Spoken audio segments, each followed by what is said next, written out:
رسول الکریم اما بعد.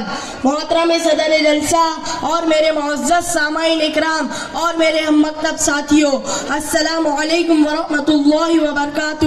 آج جس موضوع پر گفتگو کرنی ہے اس سے دل لرزا جاتا ہے. دوسری طرف آنکھوں سے آنسو نہیں بلکہ خون کی دھاریں نکلنی چاہیے. یقیناً زبان پر لرزہ طاری ہے کہ آخر اس موضوع پر کیسے اپنی زبان کھولوں، کہاں سے شروع کروں اور کہاں ختم کروں، کیونکہ اس کے تحت ایک طرف ظلم و تشدد کا ہمالیہ پہاڑ نظر آتا ہے تو دوسری طرف خون ریزی کا انبار دکھائی دیتا ہے. خیر، اس موضوع کو ہم معصوم فلسطینی کی پکار سے موسوم کرتے ہیں. دل سے آہ نکلتی ہے اور اس کا دامن آنسوؤں سے لبریز ہو جاتا ہے. دراصل فلسطین کا حادثہ کوئی ایک دن کا نہیں ہے جس کو آسانی سے بیان کیا جا سکے، بلکہ 75 سالوں سے معصوموں کے خون کو پانی سے زیادہ بہایا جا رہا ہے،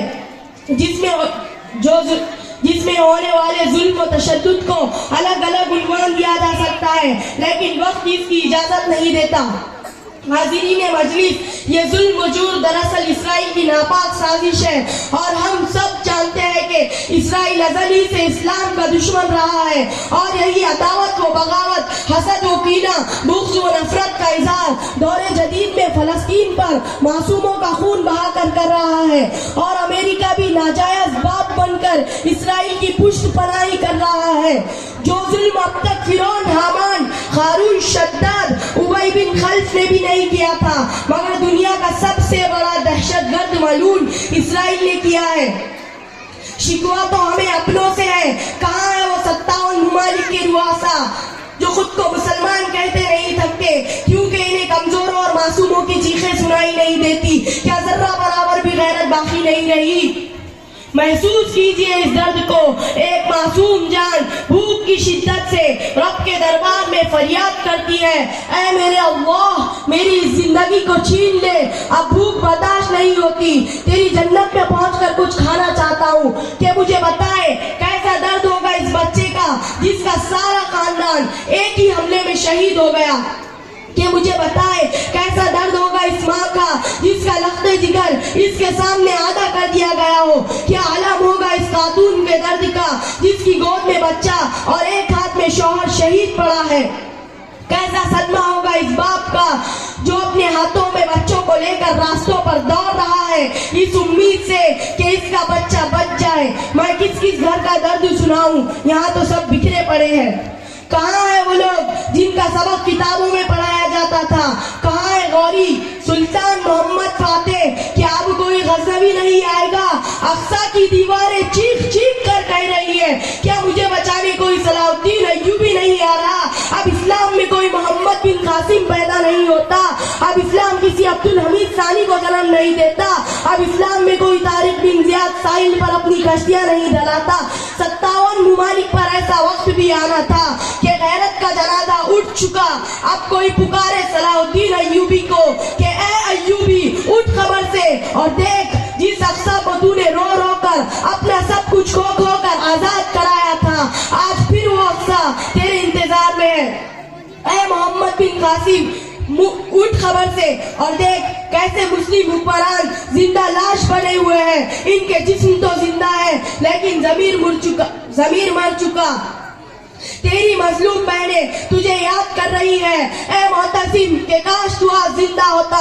ایک مسلمان بیٹی کی آہ پر تو نے لبیک کہا تھا اور کھانا چھوڑ دیا تھا. آج لاکھوں بیٹیاں تیرے جیسے بہادر کی تلاش میں ہیں، مگر افسوس، صد افسوس کہ آج کل ٹک ٹاک پر ناچنے والے کیا جانے مسلم بہنوں کی عزتیں کتنی نازک ہوتی ہیں. شادیوں میں ناچنے والے، سڑکوں پر کیک کاٹ کر برتھ ڈے منانے والے کیا جانے بھوک اور پیاس کی شدت کیا ہوتی ہے. ہاٹ سٹار جو انہی دشمن کی ایجاد ہے، اس پر دن بھر کرکٹ دیکھنے والے کیا جانے اپنوں کو کھونے کا درد کیا ہوتا ہے. راستوں میں، سڑکوں پر اور موبائل میں مگن رہنے والے کیا جانے سر پر کفن باندھ کر میدان میں اترنا کیا ہوتا ہے. میں کسی کا دل دکھانا نہیں چاہتا، لیکن مجھے اتنا بتائیے، بتائیے کہ ہم نے آج تک فلسطینیوں کے لیے کیا کیا؟ کیا ان کے لیے دعائیں کی؟ کیا صدقہ دیا؟ کیا روزہ رکھا؟ چلے یہ تو چھوڑے، یہ تو محنت سے کرنا پڑتا ہے۔ کیا ہم نے اسرائیلی مصنوعات کا بائیکاٹ کیا؟ اسے تو محنت کی بھی ضرورت نہیں ہے۔ اگر اس کا جواب نہیں ہے تو کیا ہم سچے مسلمان کہلائے جا سکتے ہیں؟ کیونکہ آقا دو جہاں حضرت محمد صلی اللہ علیہ وسلم کا فرمان ہے کہ مسلمان ایک جسم کے مانند ہے، پیر میں کانٹا چبھ جائے تو پورا جسم اس درد کو محسوس کرتا ہے۔ تو ہم نے اس درد کو کیوں محسوس نہیں کیا؟ ہماری غیرت کیسے گوارا کر سکتی ہے کہ فش ہمارے ہی پیسوں سے معصوم بچوں کا خون بہایا جائے؟ کم از کم ان معصوموں کی تصویریں ذہن میں لا کر تصور تو کرے کہ ان کی جگہ میرا بھائی یا میں یا میرا بچہ ہوتا تو کیا میں ان کی مصنوعات کو خریدتا؟ ارے ہم تو بچے کو ڈانٹنے پر اس کو دیکھنا بھی گوارا نہیں کرتے، تو یہ کیسے گوارا ہو کر سکتے ہیں کہ ہمارے ہی پیسوں سے بارود خریدے جائے، بم خریدے جائے اور ہمارے ہی پیسوں سے ان کی لاشیں اور مکان گرائے جائے؟ آج سے یہ طے کر کے اٹھے کہ مر جائیں گے مگر اسرائیل اور اس کی ہمنوا کمپنیوں کی چیزیں ہمارے گھر نہیں لائیں گے۔ خداوند قدوس سے امید ہے کہ اس عمل پر ہم اللہ تعالیٰ کی پکڑ سے بچ جائیں گے۔ بہانے تو بہت ہیں مگر کیا ہوگا؟ اس سے کچھ نہیں ہوگا، ہمارا ہی نقصان ہوگا۔ بس اتنا یاد رکھے کہ کل جواب دینا ہے اور جواب سب کو دینا ہے۔ اپنی بات سمیٹتے ہوئے